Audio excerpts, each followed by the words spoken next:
aujourd'hui qu'on voit la Révolution américaine. Pour bien comprendre une révolution, il faut aller voir le contexte avant et voir les étapes qui mènent vers la révolution. Donc, avant la Révolution, il faut comprendre que la Grande-Bretagne a maintenant 13 colonies en Amérique du Nord. Ces 13 colonies-là représentent, dans le fond, aujourd'hui, tous les États qui longent l'océan Atlantique. Ces 13 colonies-là vont bien, ils ont un développement économique quand même assez développé, malgré les contraintes imposées à une colonie, là, ne pas faire de concurrence à la métropole et tout ça. Mais les 13 colonies s'en sortent quand même bien. Elles sont capables de faire de l'agriculture, d'avoir de nombreuses plantations et même d'avoir des commerces. Donc, une économie florissante. Au niveau social, une très grande augmentation de la population, ça va super bien, même que la population dans les 13 colonies commence à être un peu entassée. On espère éventuellement au niveau des 13 colonies pouvoir agrandir le territoire et avoir plus d'espace pour la population. Enfin, au niveau politique, on a repris un peu le modèle qu'il y a en Grande-Bretagne, de la monarchie parlementaire. Alors, dans les colonies, on a un gouverneur qui est un représentant du roi et on a un parlement. Et là, on a ça dans chacune des 13 colonies. Chaque colonie a un gouverneur et un parlement avec des représentants élus. Le fonctionnement est le même qu'en Grande-Bretagne. Ils peuvent prendre des décisions, voter des lois pour la gestion de leur colonie. Les 13 colonies sont situées le long de l'océan Atlantique et chacune est indépendante. Quand elles viennent pour prendre des décisions toutes ensemble, c'est un peu compliqué. Il faut que chaque colonie envoie un représentant et là, il faut que les 13 se décident. Mais ça se peut qu'il n'y ait pas des idées semblables, ça se peut qu'ils n'aient pas les mêmes intentions. Au niveau politique, c'est parfois complexe de prendre des décisions communes. L'autre enjeu pour les 13 colonies, c'est le territoire. Les colonies sont coincées entre l'océan Atlantique et une chaîne de montagnes qu'on appelle les Appalaches, qui est à la limite ouest de la zone en rouge qu'on voit à l'écran. Les 13 colonies aimeraient prendre de l'expansion et aller à gauche des Appalaches, dans ce qu'on appelle la vallée de l'Ohio. Ça, tu dois le retenir, je vais t'en reparler plus tard.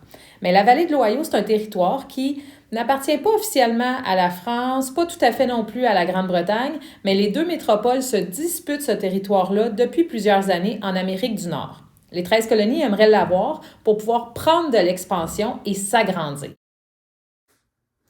Alors, les colons dans les 13 colonies vivent bien sur ce petit bout de territoire-là.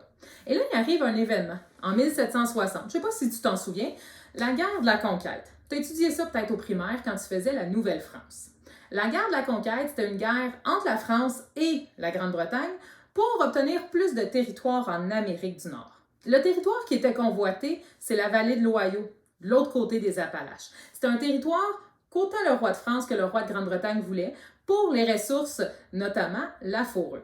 Donc, il y a une guerre, le roi de Grande-Bretagne demande à la population des 13 colonies de participer à cette guerre-là et les colons acceptent. Ils se disent que si leur roi remporte, peut-être qu'il leur offrira le territoire de l'autre côté des Appalaches et ça pourrait régler leurs problèmes de territoire et de population grandissante. On a besoin de la place pour mettre ces gens-là. Malheureusement, le roi, même s'il a gagné la guerre, ne va pas donner le territoire à ses colons. Il va plutôt offrir le territoire aux Autochtones parce que c'était les Autochtones qui, à la base, vivaient sur ces territoires-là et qui chassaient la fourrure, qui était quand même un élément important du commerce à ce moment-là. Donc, les 13 colonies n'ont pas le territoire qu'ils voulaient. En plus de ça, ils vont être un petit peu fâchés parce que le roi décide de rembourser les frais de la guerre, ça coûte cher une guerre, en imposant des taxes. Donc là, ils vont imposer des nouvelles taxes à ses colons dans les colonies. Les colons font, voyons, on a aidé le roi dans sa guerre et là, il nous impose des taxes pour rembourser cette guerre-là qui n'était pas la leur. L'autre problème qui va arriver, c'est que même si dans chacune des colonies, il y a l'espèce de parlementarisme avec le gouverneur et le parlement, la personne qui a le dernier mot sur ce qui se passe, c'est le roi et le parlement en Grande-Bretagne. C'est eux qui peuvent imposer des lois, c'est eux qui peuvent imposer des règlements sans même passer par les gouvernements des colonies.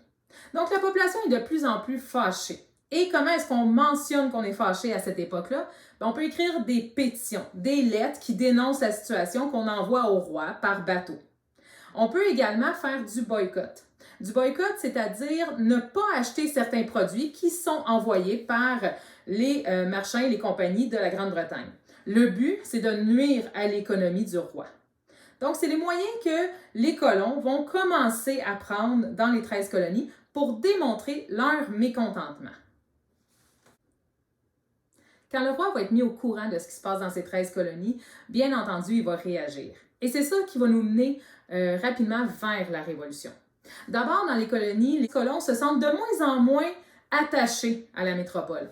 Ils vont commencer à se nommer des patriotes. Okay? Ils ne veulent plus être des colons de la Grande-Bretagne, mais ils veulent avoir une patrie. Ils aimeraient avoir leur pays. Ils aimeraient pouvoir prendre des décisions pour eux. C'est ça un peu l'esprit derrière le mot patriote. Alors, le roi sait ce qui se passe dans ces colonies, il décide d'intervenir. Il ne va pas laisser ses colons être fâchés. Donc, sa première solution, c'est d'envoyer des soldats.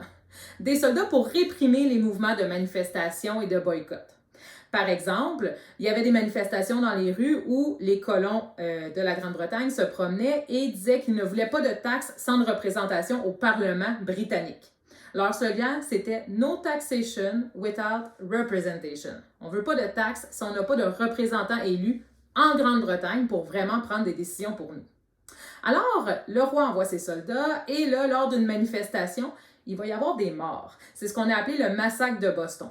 Alors, bien entendu, c'est rien pour calmer les colons dans les 13 colonies.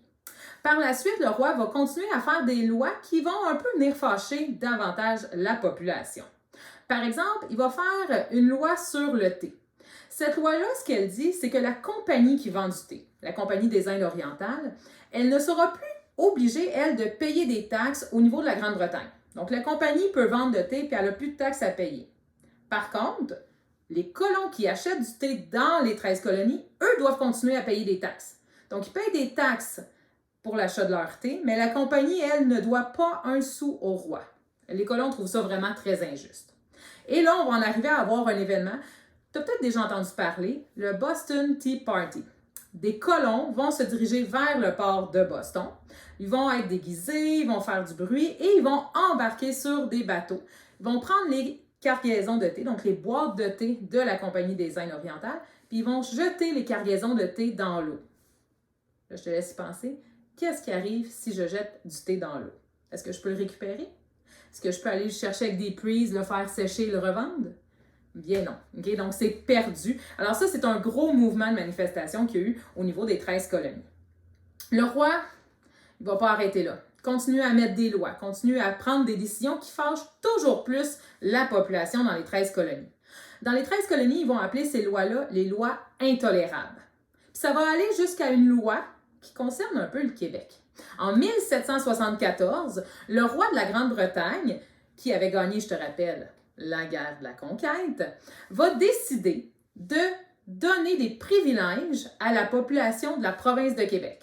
Alors que dans les 13 colonies, on demande des choses, on demande au roi d'être gentil, on lui demande d'avoir un plus grand territoire, le roi décide de changer la constitution de sa province de Québec, d'agrandir le territoire pour donner au Québec la vallée de l'Ohio, le petit territoire qui est de l'autre bord des Appalaches, que les 13 colonies voulaient avoir pour agrandir leur territoire, pour mettre leur population. Alors là, il n'y a plus rien qui va. C'est clair dans la tête des gens dans les colonies qu'on s'en va vers une révolution. Après l'application des lois intolérables, c'est là que la révolution américaine va arriver. Tu te souviens que je t'ai dit que chacune des 13 colonies avait un gouverneur et son propre parlement. Là, les 13 colonies vont décider de s'unir ensemble pour s'opposer aux autorités britanniques. Alors, chacune des colonies va envoyer un représentant et ces représentants-là vont faire un premier congrès, une première réunion où ils vont décider d'écrire au roi de Grande-Bretagne et de lui demander quelques éléments. Dans le congrès, qui a lieu en 1774, on va demander d'abord l'annulation des lois intolérables. On va demander également de pouvoir prendre des décisions, de voter des lois pour les colonies sans que ce soit le roi qui ait le dernier mot. Assurément, le roi de la Grande-Bretagne ne va pas accéder à ces demandes. L'année suivante, en 1775, il va y avoir des premières batailles parce que là, les colons ne sont pas restés en attendant la réponse du roi à rien faire. Ils ont mis sur pied ce qu'on appelle une milice. Une milice, c'est des gens qui sont volontaires pour prendre les armes et se battre dans une guerre. Ce pas des soldats de formation, mais c'est des gens qui veulent se battre pour la reconnaissance de leurs droits. Donc, 2 premières batailles, et là, ce sera suivi d'un 2e congrès. Dans ce congrès-là, on va décider de nommer un chef de l'armée continentale. Ce sera George Washington. Ce chef de l'armée-là aura à s'opposer, oui, aux soldats de la Grande-Bretagne, mais aussi à des colons dans les 13 colonies qui, eux, sont loyaux au roi. On les appelle les loyalistes. Ils aimeraient, ces loyaux, rester avec le roi et rester dans une colonie. Donc, on va avoir ces batailles-là qui vont avoir lieu. En 1776, voyant que rien n'avance, les gens vont se réunir à nouveau dans un congrès et là, les patriotes vont écrire la Déclaration d'indépendance des États-Unis. Dans cette déclaration-là, on s'inspire grandement des idées du siècle des Lumières. Okay? Donc, la recherche des droits fondamentaux, le droit de vote, le droit à la liberté, la reconnaissance de l'égalité des gens. On écrit la Déclaration d'indépendance et le roi, il ne va pas reconnaître la déclaration. Il ne va pas dire « Ouais, c'est beau, mes 13 colonies, soyez indépendantes et créez un pays. » Parce que pour un roi, je te rappelle, les colonies, c'est un peu une source d'argent. Okay? C'est pour ça qu'un empire, à la base, était venu coloniser. Alors, les guerres se poursuivent, de nombreuses batailles.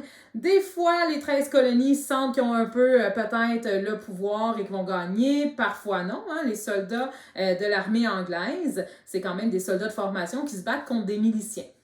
Et là, en 1781, il y a une bataille décisive, la bataille de Yorktown. Les 13 colonies, dans cette bataille-là, recevront l'appui des Français. Donc, les Français vont se mêler de la Révolution américaine, vont envoyer des soldats qui vont se battre auprès des miliciens patriotes contre l'armée anglaise. L'issue de cette guerre-là, les 13 colonies vont gagner. Et là, on entre dans le jeu des négociations, parce qu'après une guerre, il faut signer un traité de paix. Et dans un traité de paix, c'est là où on reconnaît qui a gagné, qui a perdu, et qu'est-ce qu'on gagne et qu'est-ce qu'on perd.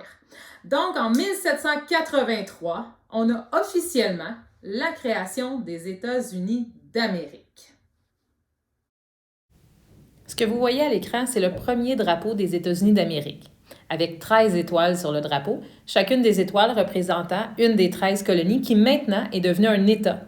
C'est pour ça que le pays s'appelle les États-Unis d'Amérique.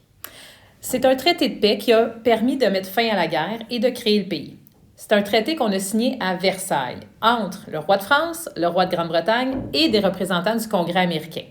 Donc, tous ceux qui ont participé à la guerre se présentent et vont écrire un texte de loi qui explique l'entente qui met fin à la guerre.